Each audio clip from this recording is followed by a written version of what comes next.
नमस्ते।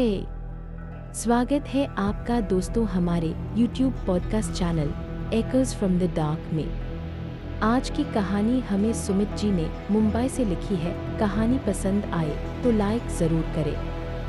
हमारा चैनल आप जैसे लिसनर्स की वजह से ही तो है। और आज हमारे पास एक ऐसी कहानी है जो किसी के असल अनुभव से निकली है, और ये उन कहानियों में से है जो सुनने के बाद ना आपके साथ रह जाती है। ये कहानी है मुंबई के सुमित दुबे की, जिसे उन्होंने कुछ साल पहले एक प्लेटफॉर्म पर शेयर किया था। अच्छा। कहानी की सेटिंग है नवंबर 2018, राजस्थान का एक छोटा सा गांव सुमेरपुर, और समय था नवरात्रि का। ओके। अब देखिए, हम सिर्फ ये कहानी सुनाने नहीं वाले हैं, हम इस अनुभव को एक तरह से एक केस स्टडी की तरह देखेंगे। ये समझने की कोशिश करेंगे कि डर असल में काम कैसे करता है। सही है। कैसे एक माहौल, कुछ गलत फैसले और कुछ अनजानी घटनाएं मिलकर एक ऐसा अनुभव बना सकती हैं जिसे इंसान शायद जिंदगी भर नहीं भूल पाता।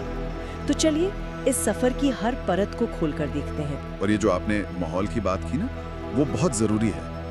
कहानी की शुरुआत ही एक ऐसी जगह और समय पर होती है जो हमारे दिमाग को एक खास दिशा में सोचने के लिए तैयार कर देती है। मतलब इसे एक तरह से साइकोलॉजिकल प्राइमिंग कह सकते हैं। एक तरफ एक दूर दराज का गांव, दूसरी तरफ नवरात्रि जैसा पवित्र त्योहार, और फिर एक देवी पूजा का जिक्र। हाँ, जहाँ एक महिला पर देवी की सवारी आने की बात होती है। बिल्कुल, ये सारी चीजें मिलकर एक ऐसा स्टेज सेट कर देती हैं जहां आस्था और अलौकिक शक्तियों के बीच की जो रेखा है ना, वो बहुत धुंधली हो जाती है।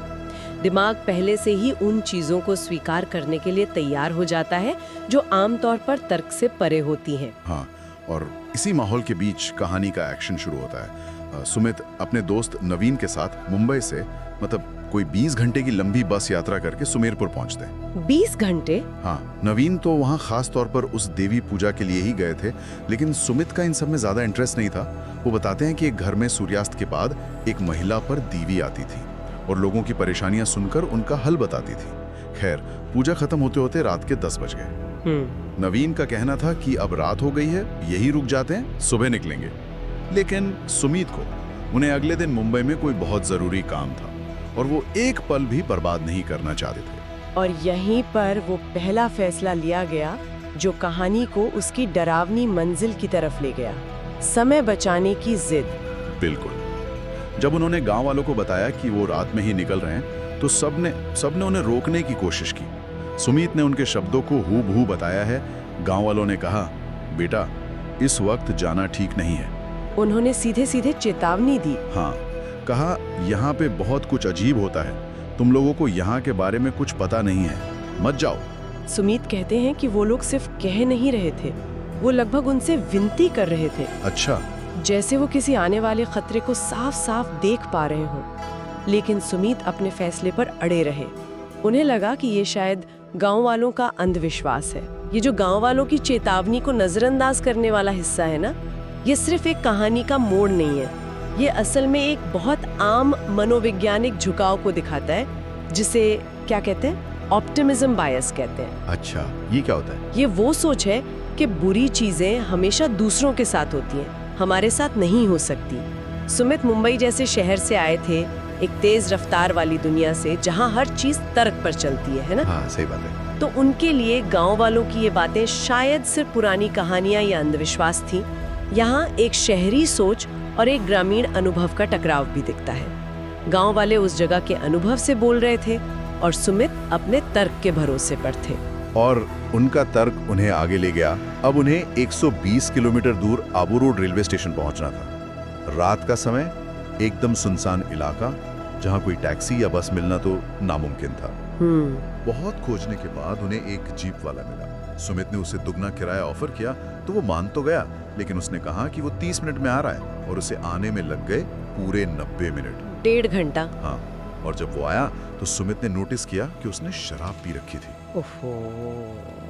अब देखिए कि असुरक्षा की परतें कैसे एक के ऊपर एक चढ़ रही हैं। पहला खतरा, रात का सफर। दूसरा, सुनसान अनजान इलाका। और तीसरा, जो एकमात्र सहारा है, यानी ड्राइवर, जी। वो भरोसे के लायक नहीं है, वो देर से भी आया है और नशे में भी है। ये सारे तत्व मिलकर एक तनाव का ऐसा कॉकटेल बना रहे हैं जहां दिमाग की फाइट और फ्लाइट वाली प्रतिक्रिया एक्टिवेट होने लगती है। हाँ, मतलब अभी तक कुछ हुआ नहीं है। कुछ नहीं हुआ है, लेकिन शरीर और दिमाग एक आने वाले खतरे के लिए पूरी तरह से तैयार हो चुके हैं। और जिस गाड़ी में सफर होना था वो थी एक नीले रंग की पुरानी खुली हुई जीप। कोई छत नहीं, कोई दरवाजे नहीं, पूरी तरह से खुले में। बाप रे। सुमित ड्राइवर के बगल वाली सीट पर बैठ गए और उनका दोस्त नवीन, जो शायद थक चुका था, वो पीछे की सीट पर जाकर कुछ ही मिनटों में सो गया। तो अब ये अकेले रह गए। हाँ, बिल्कुल अकेले। अब सोचिए उस मंजर को, एक अंधेरी सुनसान सड़क जहां रोशनी का एकमात्र जरिया उस जीप की हेडलाइट्स हैं, और उस जीप में जागने वाले सिर्फ 2 लोग हैं, एक शहरी लड़का सुमित और एक अनजान नशे में धुत ड्राइवर। यहाँ पर वो अकेलापन और लाचारी का एहसास अपने चरम पर पहुंच जाता है। खुली जीप का मतलब है कि आप बाहरी दुनिया से जरा भी सुरक्षित नहीं है। हवा, आवाज, मौसम सब कुछ सीधे आप तक पहुंच रहा है। सही। और दोस्त का सो जाना मतलब सुमित उस अनुभव में मानसिक रूप से बिल्कुल अकेले पड़ गए थे। अब वो सिर्फ एक यात्री नहीं थे, बल्कि एक ऐसे इंसान थे जो अपनी सुरक्षा के लिए पूरी तरह से एक नशे में गाड़ी चला रहे अजनबी पर निर्भर थे। मनोविज्ञान में हम कहते हैं कि डर तब सबसे ज्यादा महसूस होता है जब हमें लगता है कि हमारा स्थिति पर कोई कंट्रोल नहीं है। और सुमित के पास उस वक्त 0 कंट्रोल था। 0। तो सफर शुरू होता है लगभग 15-20 किलोमीटर चलने के बाद सड़क की हालत बहुत ज्यादा खराब हो जाती है। इतने बड़े बड़े गड्ढे थे कि ड्राइवर को जीप की रफ्तार घटाकर 5 से 10 किलोमीटर प्रति घंटा करनी पड़ी। मतलब लगभग रेंग रही थी गाड़ी। हाँ, रेंग रही थी। और ठीक उसी पल जब चारों तरफ सन्नाटा था और सिर्फ इंजन की धीमी आवाज थी, सुमित के कानों में एक बहुत ही साफ फुसफुसाहट सुनाई दी। क्या? किसी ने उनके कान के पास कहा, ए। फिर दोबारा ए। इसके तुरंत बाद जीप के अंदर से ही किसी के जोर जोर से हंसने की आवाज आई। हंसने की? हाँ, एक बहुत ही अजीब डरावनी हंसी। सुमित ने घबराकर फौरन पीछे मुड़कर देखा, लेकिन नवीन वो तो गहरी नींद में था। और अब कहानी उस मोड़ पर आती है जहां तर्क के सारे दरवाजे बंद होने लगते हैं। सुमित ने जब डर कर ड्राइवर की तरफ देखा तो ड्राइवर भी ठीक उसी डर और हैरानी के साथ सुमित को देख रहा था। इसका मतलब सुमित का वहम या दिमाग का खेल नहीं रह गया था, ये एक साझा अनुभव बन गया था। हाँ, शेयर्ड एक्सपीरियंस। बिल्कुल। और जब कोई अजीब अनुभव साझा हो जाता है तो वो हमारे दिमाग के लिए 100 गुना ज्यादा वास्तविक बन जाता है। डर को एक तरह की पुष्टि मिल जाती है। दोनों के होश उड़ गए थे। ड्राइवर ने शायद अपनी जिंदगी में पहली बार एक्सीलरेटर पर ऐसा पैर रखा होगा कि वो खटारा जी 5-10 से सीधे 90 किलोमीटर प्रति घंटे की रफ्तार से भागने लगी। ओहो। वो गाड़ी चलाते चलाते खुद को कोस रहा था, बड़बड़ा रहा था कि उसे सब पता था इस रास्ते के बारे में, फिर भी वो पैसों के लालच में क्यों आ गया। लेकिन वो आवाज, वो हंसी की आवाज, वो बंद नहीं हुई।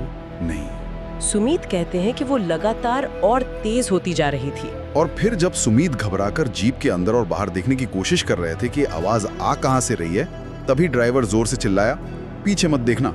डर का स्तर अब बदल रहा है।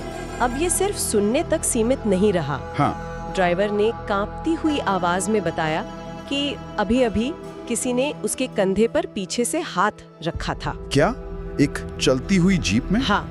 अब सोचिए, एक चलती हुई खुली जीप जिसमें सिर्फ 3 लोग हैं और उनमें से एक सो रहा है, कोई चौथा उन्हें छू रहा है।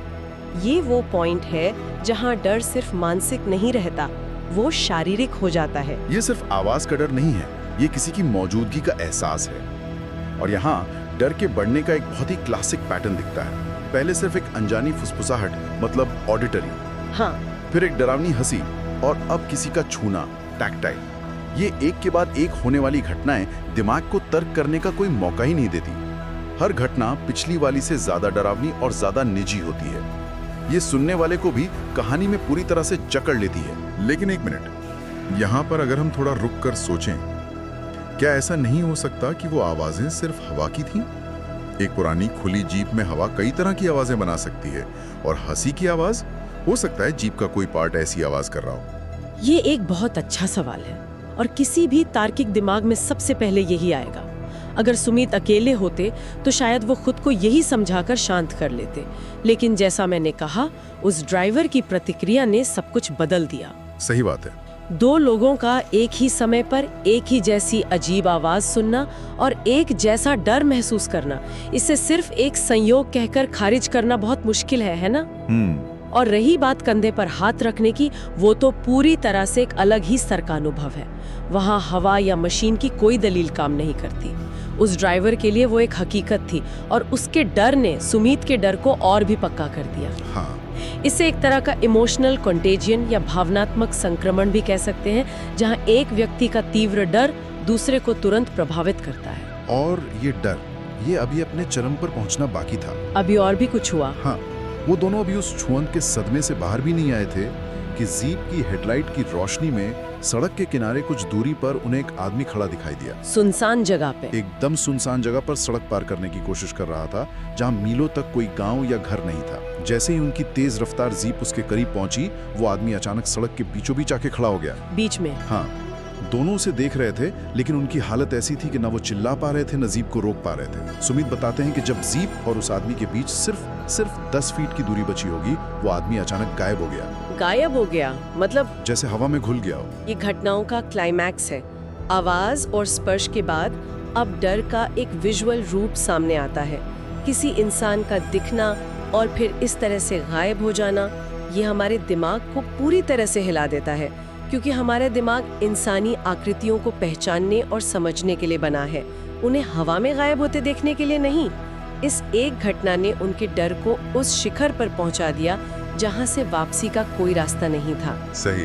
अब ये सिर्फ एक डरावना सफर नहीं था, ये एक ऐसा अनुभव था जो उनकी याद में हमेशा के लिए छप जाने वाला था। उस घटना के बाद सुमित और ड्राइवर दोनों जैसे जम गए थे। किसी के मुंह से एक शब्द नहीं निकला। खामोशी। हाँ, बस उसी तेज रफ्तार से गाड़ी चलाते रहे तब तक जब तक उन्हें माउंट आबू की बस्तियों की रोशनी नहीं दिखने लगी। सफर तो खत्म हो गया था, लेकिन उसका असर शायद कभी खत्म नहीं होगा। सुमित कहानी का अंत अपने शब्दों में कुछ इस तरह करते हैं। ये अनुभव आज भी मेरी रूह कंपा देता है। मैं वो रात कभी नहीं भूल सकता। और यही इस कहानी की असली ताकत है, इसका अधूरापन। हमें कभी पता नहीं चलता कि वो आवाज किसकी थी, वो हंसी कहाँ से आ रही थी, या वो आदमी कौन था जो गायब हो गया। विज्ञान या तर्क इसका कोई जवाब नहीं देता।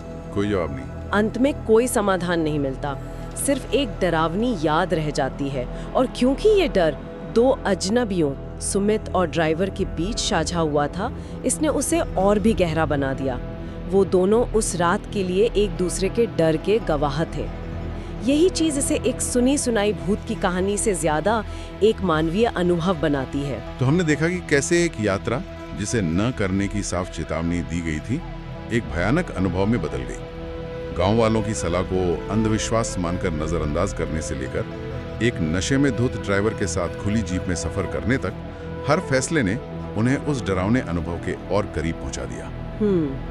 फुसफुसाहट से शुरू होकर किसी के छूने और फिर दिखने और गायब होने तक, इन घटनाओं ने सुमित पर एक गहरा और शायद कभी न मिटने वाला असर छोड़ा। यहाँ एक बड़ा सवाल ये उठता है कि ऐसी कहानियाँ हमें इतना क्यों डराती हैं या आकर्षित करती हैं? क्या ये सिर्फ भूत प्रेत की बात है, या ये उस गहरी मानवीय भावना के बारे में है जब हम खुद को किसी सुनसान अनजान जगह पर बेहद लाचार और अकेला महसूस करते हैं? हाँ, ये सोचने वाली बात है। ये कहानी हमें ये नहीं बताती कि उस सड़क पर क्या था, लेकिन ये उस सड़क पर होने के एहसास को, उस लाचारी और खौफ को पूरी तरह से हम तक पहुंचाती है। और शायद यही बात इसे इतना यादगार बनाती है। यह हमें याद दिलाती है कि हमारी बनाई हुई सुरक्षित दुनिया और तर्क की दीवारों के ठीक बाहर एक अंधेरी अनजानी दुनिया भी है, जहां हमारे नियम काम नहीं करते। ये कहानी सुनने के लिए बहुत बहुत धन्यवाद। अगर आप भी अपना अनुभव हमारे साथ साझा करना चाहते हैं तो हमें ईमेल लिख सकते हैं। हमारा ईमेल आईडी है echoesfromthedark.official@gmail.com।